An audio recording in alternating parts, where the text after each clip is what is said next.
My uncle showed up at my father's funeral with a real estate agent. That's not a metaphor.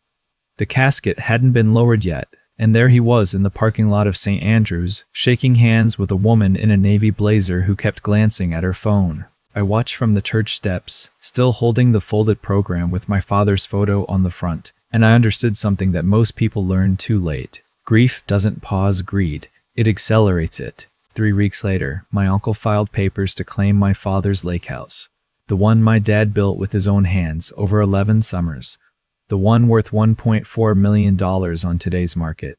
He said my father promised it to him. He said there was an agreement.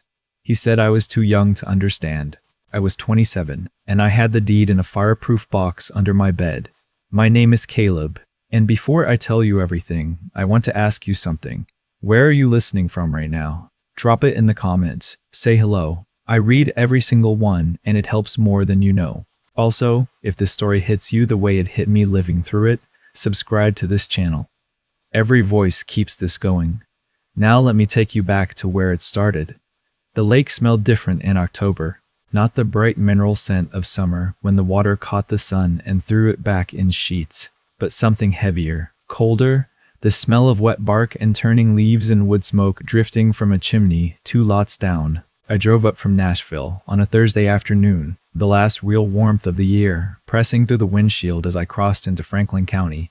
The trees along the ridge had already started their slow combustion, maple and sweet gum going amber and rust against a pale sky.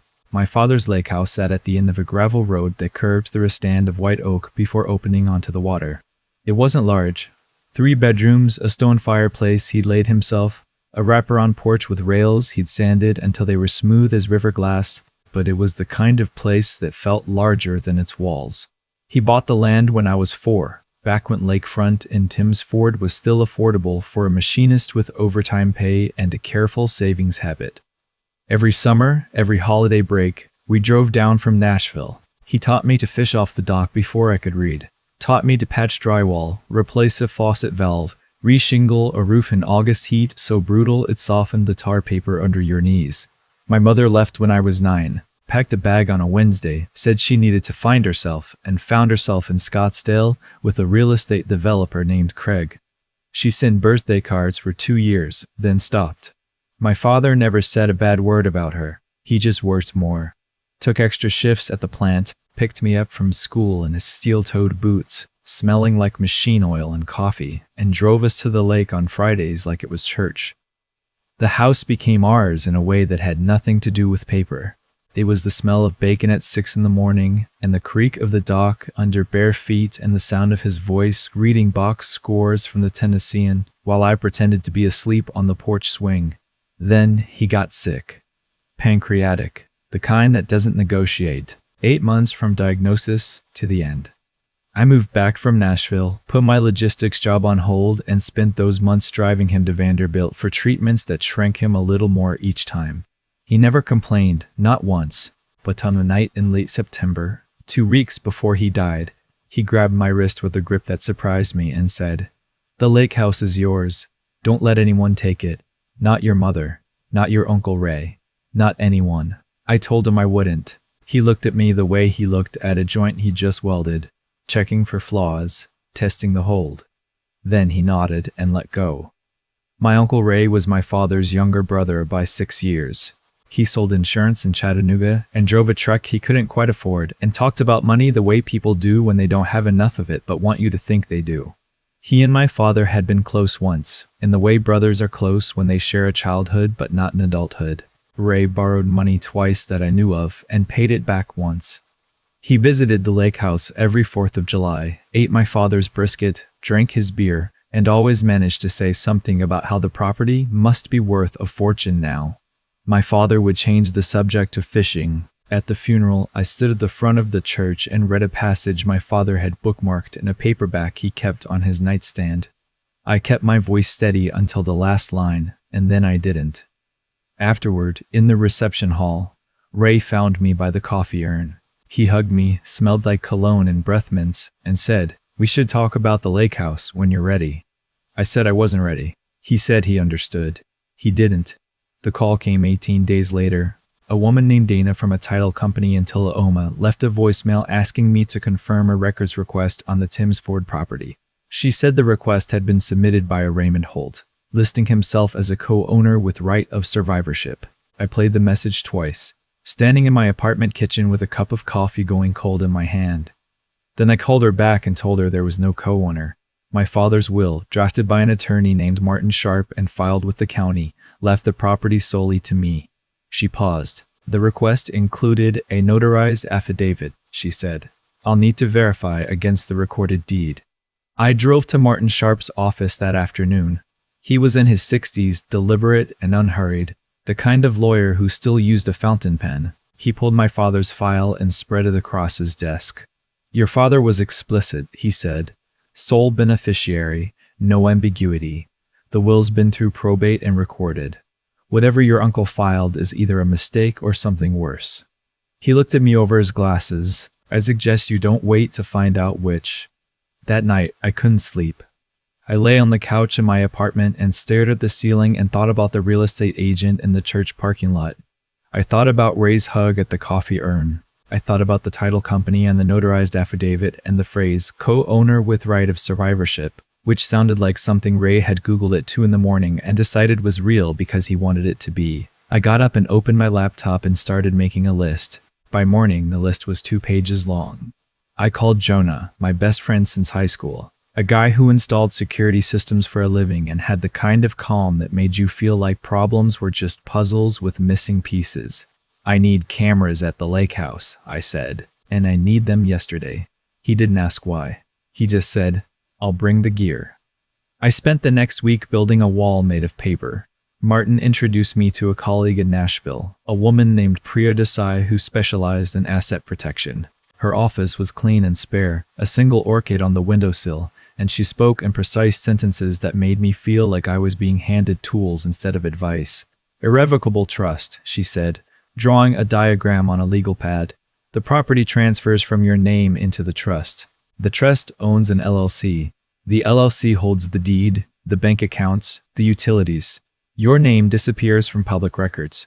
You remain trustee. You have full control, but anyone searching county records for Caleb Holt finds nothing attached to the property.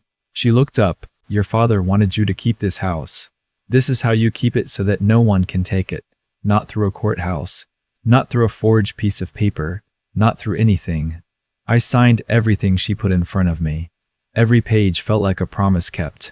Remove the utility accounts, the insurance, the property tax billing, all routed through the LLC.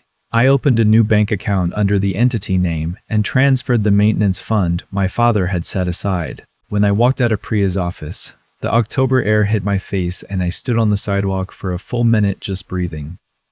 For the first time since the funeral, something inside my chest unclenched. Jonah met me at the lake house on a Saturday. The air was sharp and clean, the oaks dropping leaves in slow spirals onto the porch. He walked the perimeter with the focus of a man reading a blueprint only he could see. Porch corner, above the gutter line, he said, pointing. Hallway arch, angled toward the study. Back door, tucked under the eave. And one in the dock shed, facing the driveway. He ran the cables himself, clean and hidden, and linked everything to an app on my phone and a local hard drive in a locked cabinet in the hall closet. If someone cuts the power, he said, the backup battery kicks in for 6 hours. If someone pulls the hard drive, the cloud mirror already has it. You'll know who, when, and how long they stayed. While he worked, I changed every lock. Front door, back door, garage side entry, even the padlock on the dock shed where my father kept his tackle box and a canoe he'd built from a kit. I filed a change of address with the post office, routing everything to a P.O. box in Nashville. Then I sat at the kitchen table with a leather-bound journal I'd found in my father's desk drawer and wrote the date at the top of the first blank page. I titled it, All Contacts Regarding Property. Old-fashioned, maybe. But paper doesn't crash, and it doesn't lie. The first test came on a Tuesday. My phone buzzed with Ray's name. I let it ring 3 times, then answered. Hey, buddy, he said, warm, familiar. The voice of a man who wanted something but hadn't decided how to ask for it yet. Just checking in. How you holding up? I said I was fine. He talked about the weather, about a Titans game, about a guy he knew who was selling a boat. Then, like a current shifting under calm water, listen, I've been thinking. The lake house is a lot for one person. Taxes, upkeep, insurance. What if we worked out an arrangement? I could take on the maintenance side, maybe use it a few months a year, keep it in the family. I said I appreciated the thought, but I had it handled. There was a pause, the kind that fills with everything unsaid. Your dad and I talked about this, Caleb. He wanted the family to share it. He told me what he wanted, I said, and I'm doing it. Ray hung up without saying goodbye. I wrote the call in the journal. Time, duration, what he said, what I said. I didn't feel good about it, but I felt accurate.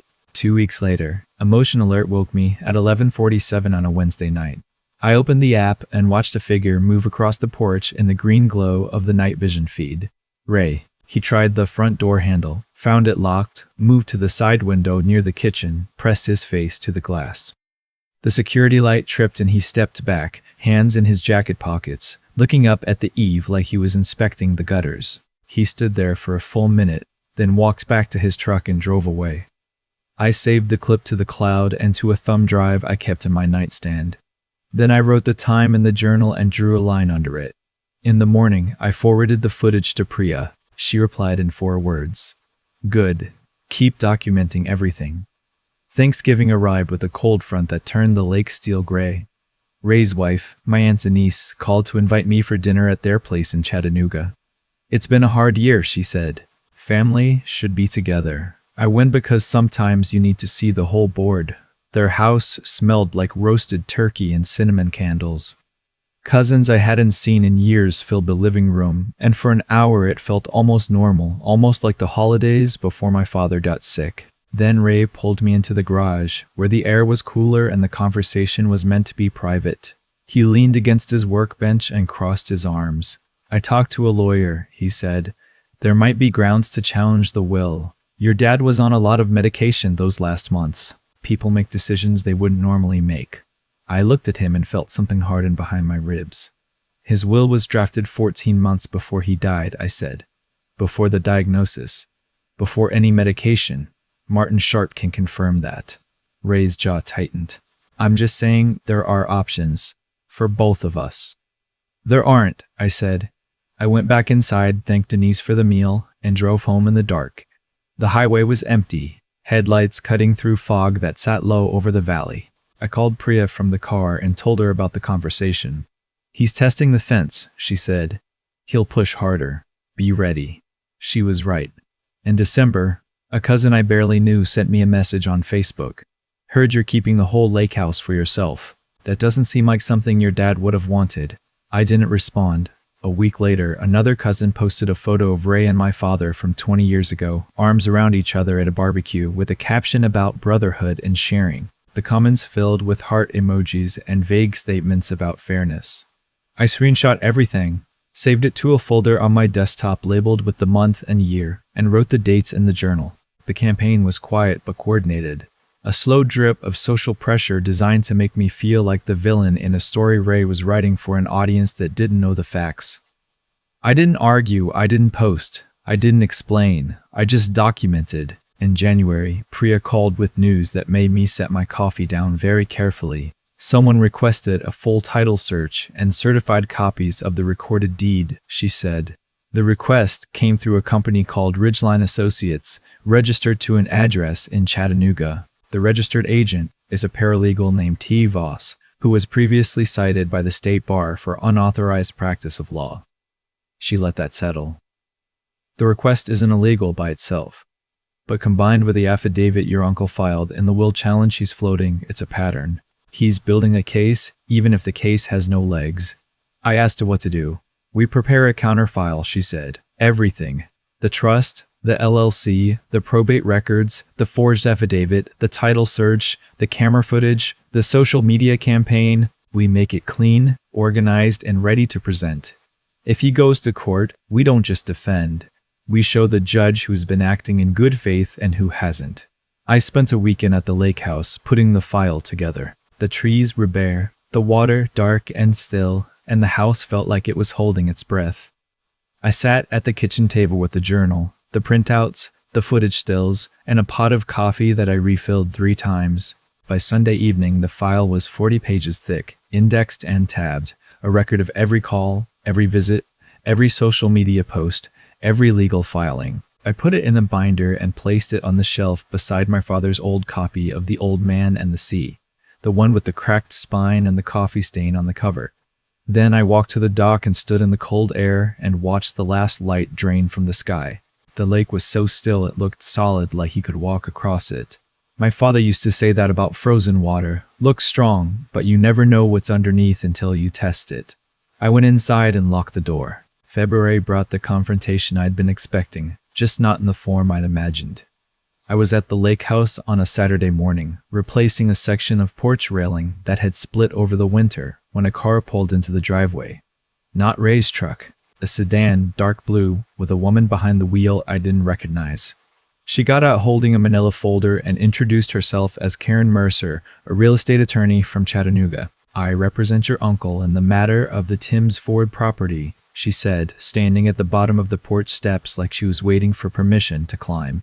"He's prepared to offer you a buyout, fair market value, split 60-40 in his favor, based on his claim of an oral agreement with your father." I set down the hammer. "There's no oral agreement," I said. "There's a will. It's been probated, and the property is held in a trust." She smiled the way lawyers smile when they've anticipated your answer. "We believe the will may have been executed under undue influence. Your father was ill, isolated, dependent on you for care. A court might find that those circumstances affected his judgment." I felt the cold air on the back of my neck. "His will was drafted before the diagnosis," I said. "And I'd suggest you check the county records before you make claims that could embarrass your client." She handed me the folder. "The offer stands for 30 days. I took it, watched her drive away, and opened it at the kitchen table. The language was aggressive but vague, full of phrases like equitable resolution and family harmony that meant nothing legally but sounded reasonable to anyone who didn't read the fine print. I photographed every page and sent them to Priya. She called back within the hour. "This is the push," she said. "He hired a real attorney this time. But the argument is the same, and it's still wrong. The undue influence claim falls apart the moment we show the timeline. His will was drafted when he was healthy. The probate court already accepted it, and the trust makes a buyout impossible without your consent as trustee." She paused. "I think it's time we sent a message of our own." Priya drafted a cease and desist letter that was 12 pages long and read like a controlled demolition that laid out every action Ray had taken. The fraudulent affidavit, the unauthorized title search through a sanctioned paralegal, the nighttime visit to the property captured on camera, the coordinated social media campaign, and the buyout offer based on a fabricated oral agreement. It cited statutes, referenced case law, and concluded with a single paragraph that said, in the politest possible legal language, that if Raymond Holt did not immediately cease all efforts to claim, encumber, or interfere with the property, we would seek injunctive relief and refer the matter for criminal investigation into the forged affidavit. I read it twice. Then I signed it and mailed it certified. Return receipt requested. The silence that followed was louder than anything Ray had ever said. No calls, no messages, no cousin posts. For 2 weeks, the only sound at the lake house was the wind in the bare oaks and the occasional thud of a branch dropping onto the roof. Then Denise called. Not Ray. Denise. Her voice was careful, measured, like she was reading from notes she'd written and rewritten. "Caleb, I want you to know that I didn't know about the affidavit. I didn't know about the paralegal or the title search. Ray told me he was just trying to work things out. I'm sorry." I believed her. Denise had always been the steady one, the person in Ray's orbit who kept the gravity working. I thanked her and said I hoped we could still talk. She said she hoped so too. A week later, Karen Mercer sent a letter withdrawing the buyout offer and all associated claims. No admission of wrongdoing, no apology, just a clean retreat wrapped in legal formality. Priya called it a win. I called it a wall that finally held. Spring came slow to Timms Ford. The dogwoods bloomed first, then the redbuds, then the azaleas along the fence line my father had planted the summer I turned 12. I spent a weekend at the house doing the kind of work that doesn't need doing but needs to be done. oiling the porch rails, cleaning the gutters, scrubbing the dockboards with a stiff brush until the wood showed pale underneath. Mrs. Fay Hutchins, my father's neighbor for 22 years, walked over with a jar of blackberry preserves and the unhurried pace of someone who'd earned every step. "Your daddy would be out here doing the same thing," she said, watching me work. Same time of year, same look on his face, but the house was talking to him and he was answering. I smiled. He probably was. She set the jar on the porch railing and looked at me with eyes that had seen decades of this road, this lake, these families cycling through their seasons. "Your uncle came by in December," she said, asked me questions about the property line, about whether your father ever mentioned sharing the deed. I told him what I knew, which is that your father loved this place like it was a person and he left it to the person he trusted most. She patted my arm. "You keep doing what you're doing." I thanked her and meant it in a way that went deeper than the words. That evening, I was cleaning the study, the small room off the hallway where my father kept his books and his files, and a desk lamp that still had a crack in the base from when I knocked it over at age 10. I pulled open the bottom drawer, the one that always stuck, and found a manila envelope I'd never seen before. Inside was a handwritten ledger, my father's blocky print filling page after page. It was a record of everything I'd ever done for the house. Every weekend I'd driven down to help with repairs. Every dollar I'd spent on materials when he was too proud to ask.